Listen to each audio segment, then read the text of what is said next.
Well, we were just in the locker room and we heard from Micah Hyde, and he said the team pointed out earlier this week that they were 2-6 at this point last year. Mm-hmm. Now they're 6-2. They don't necessarily feel like a 6-2 team. I don't know if that's fair, but big picture, what's the outlook now that we know where they are at the halfway point? Well, the big picture is that they are 6-2. Yeah. I mean, you can't really take that away from them. They can't really do anything about their schedule or the teams that they face or the specific instances, like going up against a rookie quarterback today, against a team like Miami that's actively trying to lose, a Giants team That who won was today, by the way. that won today, a Giants team that was a week away from benching their longtime quarterback in Eli Manning, a Bengals team that looks atrocious. I mean, but that's not their fault. Yeah. But they've still taken advantage of all of their opportunities, and the defense has still looked pretty darn good. I mean, I know the run defense has taken a hit the last couple of weeks, but when you look at in totality what they've been able to do this year, this is still a team that is holding teams under 17 points for the majority of their games, and they held this team under 10 points. I know Adrian Peterson started to pop off a little bit, but they still got the job done when it came down to it, and they need to get a stop by the red zone. So, it's okay to be critical of them, but it's also okay to say, all right, they're 6-2, and they probably deserve to be 6-2, even though there's some like little minutia mistakes that they've made along the way. I like that word, minutia. So, can you spell it? Good joke. I have a hard time spelling my name sometimes. So we look at the game today. Who would have thought that if you give Devin Singletary the ball, good things are going to happen? Crazy, right? Yeah, major shock. He is their most explosive playmaker, and it's kind of close with John Brown, but in terms of what he can do in both with the run and the pass, they needed to focus on him today. And one of what I thought were the big keys coming into the game, when you look at Washington's last game against Minnesota, they ran 3 incredible screenplays against Washington, and it exposed their defense, and that was how they got a majority of their yards and got them down and get some points. That game ended up 19-9. Yeah. This is a good Washington defense, so we shouldn't really take much away from them. But the Bills saw that on the film, which obviously they should have, because Minnesota gained over 60 yards on only 3 screenplays.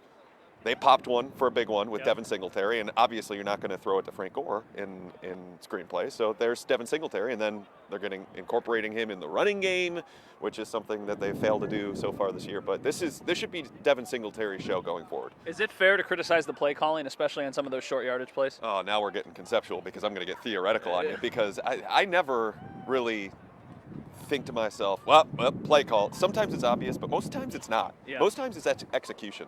And I listen to a lot of podcasts, and I listened to one basketball podcast that brought up, talking with coaches and be like, hey, you can design the best out-of-bounds play at the end of the game in the world, and all you need is one guy to not make the shot, and all of a sudden it's a bad play call. Yeah. It's more subjective than it is not. You're right. We're not talking about it if Frank Gore gets a yard. Right. And they also scored on their first 3 possessions in the first half. They only had 3 possessions, and they probably should have scored on their 4th possession, but they turned it over on downs when they were in the Washington zone. So I don't really have a problem.